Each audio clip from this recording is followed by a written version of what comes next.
Hivi unaukumbuka ule msemo wa ukifika Afrika, inua macho yako juu, utaona maajabu, Kilimanjaro kirefu. Basi, ukifika Afrika Mashariki kwenye nyanja ya michezo, tega masikio yako, utasikia timu mbili pendwa zikitajwa, Simba na Yanga, timu kutoka katika jiji la Dar es Salaam, mitaa ya Kariakoo, chocho za Twiga na Jangwani pamoja na Msimbazi, timu ambazo mashabiki wake wanazipenda kweli kweli. Leo hii kila unapopita tangu Machi 8 mpaka sasa, stori ni timu za Simba na Yanga. Yafuatayo ni baadhi ya matukio ambayo yalizihusianisha timu za Simba na Yanga na kuvunjika kwa michezo yao.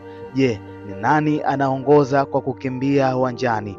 Nani anaongoza kuweka mpira kwa pani kumkimbia mwenzake? Ungana nami katika matukio 10 ya mechi za Simba na Yanga zilizovunjika kwa sababu tofauti tofauti. Namba 1, Juni 7 mwaka 1965. Hii ilikuwa ndo mechi ya kwanza ya dabi kuvunjika. Sababu kubwa ni giza lililokuwa limetanda uwanjani, hivyo kamlazimu mwamuzi kughairisha mchezo huo.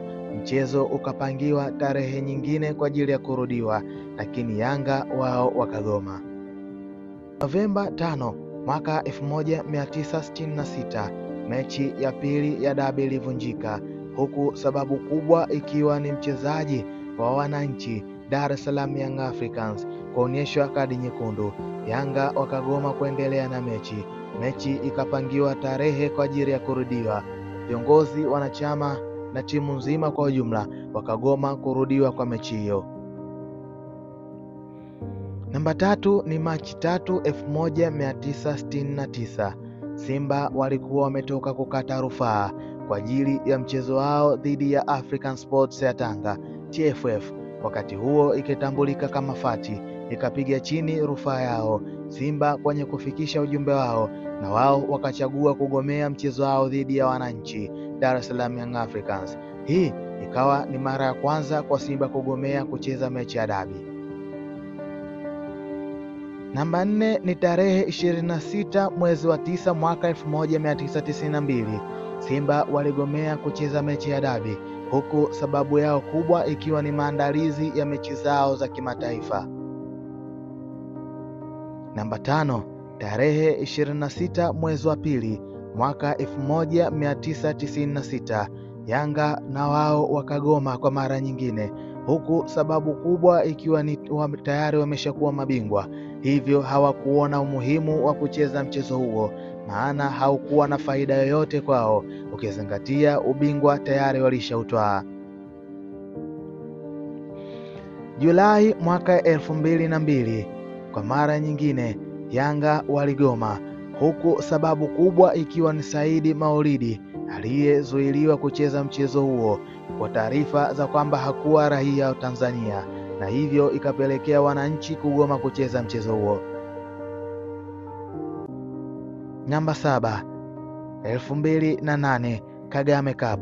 Wananchi waligoma sababu walisema walikuwa na maelewano na Fati ambayo sasa hivi inatambulika kama TFF pamoja na watani zao Simba kuhusu mgao. Kilichotokea, wekundu wa Msimbazi Simba wakapeleka timu uwanjani, halafu mtani wao hawakupeleka.